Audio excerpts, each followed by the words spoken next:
Well, this is my equivalent of the Queen's speech on Christmas Day when she looks back at the year and tells you what an annus horribilis or mirabilis she's had. This year, looking back, we've been going for 5 years. It seems incredible. And in that time, we've done 172 plays, which makes us more like a play factory than a theatre, really. Last year, the year just gone by, marked the 150th play, and it stands out in my mind because we had a tremendous piece of music theatre from Dave Anderson, who I've been working with for about 30 years, called A Drop in the Ocean. And we did it with 24 students from the RSAMD music theatre course, and it was a wonderful show, a promenade production. Everybody had their pies and pints in the bar beforehand, and then we went to the bottom of the ocean. Some of the young writers that we've worked with have included Alan Bissett and Zoe Strachan, who have both, of course, got quite a following as novelists, but we did their first plays here this year. And Alan Bissett's play, The Ching Room, which we did as a co-production with the Traverse Theatre, is going on next year to be redone at the Citizens Theatre. And it's lovely when plays that we've done get other lives. In fact, Paddy Kineen's play, The Waltz of the Cold Wind, was on last week at the Tron, and as I speak is touring the Highlands, God help them. They're up in Caithness and Sutherland. Dark, early nights and a lot of rain for them, but I hope it's going well up there.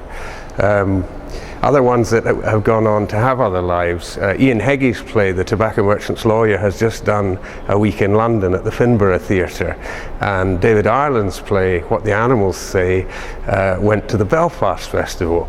And I've just heard that Djupid the Deep, which was a play we commissioned from John Atlee Jonasson, the Icelandic writer, that went to the Edinburgh Festival, to the Assembly Hall on the Mound, was spotted there by the Tasmania Festival.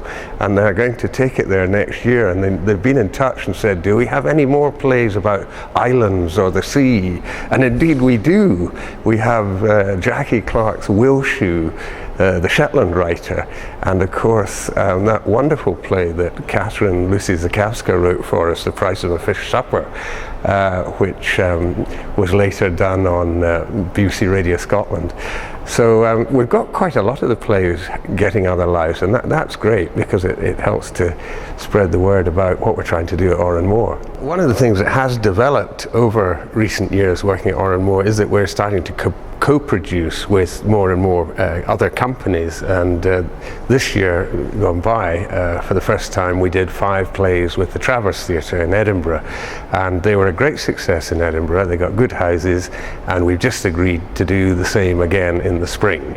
And of course we have a longer term relationship with Payne's Plough, the new writing company based in London, and this season that we've just finished, we've done 2 plays with them, and I'm planning to do more with them again in the future. In fact, we're looking very seriously at trying to set up a lunchtime touring circuit to pool together some of the cities that I've worked with individually, like the Bewley's Cafe Lunchtime Theatre in Dublin, and with the Traverse and so forth. So maybe that'll be a development that will start to happen next year. And of course we're working a lot with students and colleges. We have a student on placement every week in rehearsals from the University of West of Scotland, and as I mentioned, we had the big co-production with the music theatre students from RSAMD. And back in the summer when we did our Corona Classic Cuts, we had 12 of the female students from the University of West of Scotland being the chorus in Medea, and a tremendous job they did too. And I'm hoping that a lot of educational institutions, colleges, schools, universities around the west of Scotland will want to become involved in our work, and there's room at the table for everyone. Another great fun development this year has been the introduction of our live soap opera West Enders, which we do or have done every Thursday night in the bar at Oran Mor. and it's been tremendous fun to do. It's had great audiences. Of course, admission was free, which was quite a good incentive, and we're planning to bring it back next year.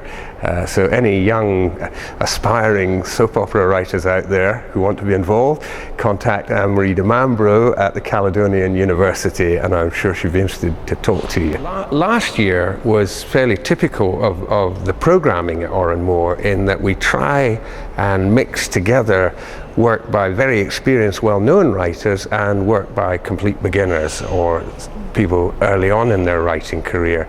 And I think that's something that audiences for a play Pint really like very much. They like to hear the new voice, and they like to hear the voices of the people whose work they admire, and we'll be trying to keep that balance going in the future.